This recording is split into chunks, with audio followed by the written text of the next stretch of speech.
काफ़ी सारी गाड़ियाँ निकली हैं फायर वेयर वाली, मीन्स जो दमकल गाड़ियाँ होती हैं, फायर एक्सटिंग्विश जो करती हैं, वो काफ़ी सारी गाड़ियाँ निकली हैं यहाँ से। और ये बहुत इम्पॉर्टेंट होता है, जो पहले 10 मिनट होते हैं ना फायर के, ये उसमें जो है वो फायर कंट्रोल की जा सकती है। अदरवाइज़ जो वो एक बार आउट ऑफ कंट्रोल हो जाती है तो काफ़ी जान माल का नुकसान होता है। इसलिए यहाँ पे जो है जैसे ही इसकी ज़रूरत पड़ती है, कोई भी फायर होती है तो अलार्म बजता है और सीधे इन लोगों के पास में जो है और या फिर आप जो है वो खुद से 112 में कॉल कर सकते हैं। जर्मनी में हर जगह जो है वो फायर अलार्म लगे रहते हैं और वो फायर अलार्म से जो है वो ये फायर वालों को पता चल जाता है।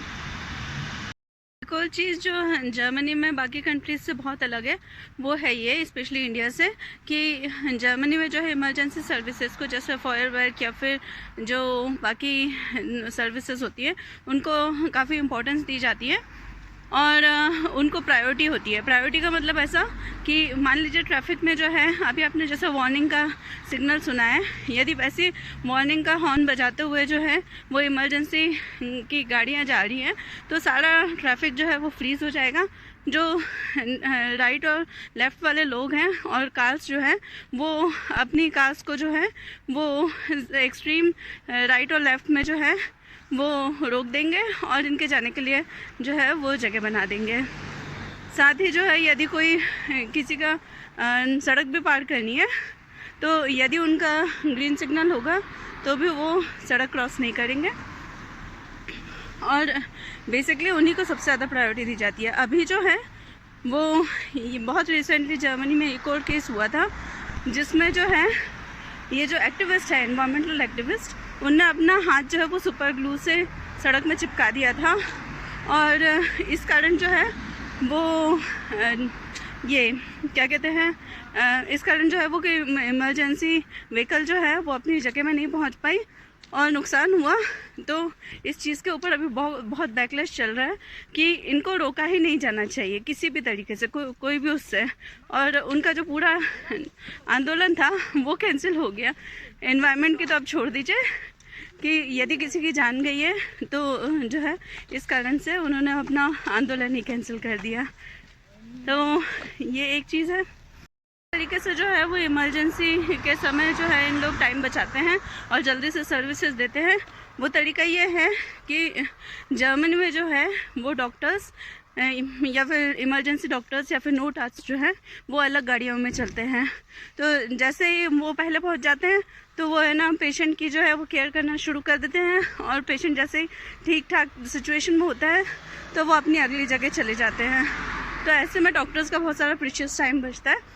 कभी भी आपको दमकल के अंदर जो है यहाँ पे डॉक्टर नहीं मिलेगा।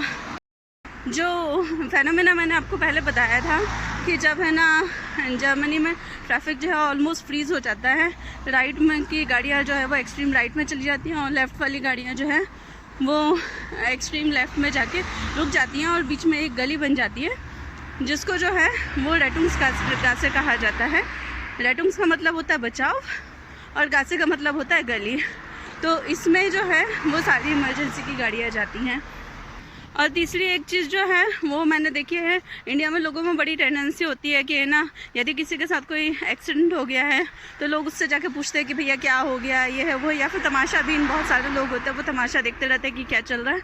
यहाँ पे ये चीज़ जो है वो स्ट्रिक्टली फॉरबिडन है और जो है वो आप कैमरे से किसी एक्सीडेंट सीन का जो है वो वीडियो भी नहीं बना सकते हैं और ये टोटली इलीगल है और बहुत बुरा माना जाता है। इसलिए आप कभी जो है वो इस बात के लिए ऐसा ना करें।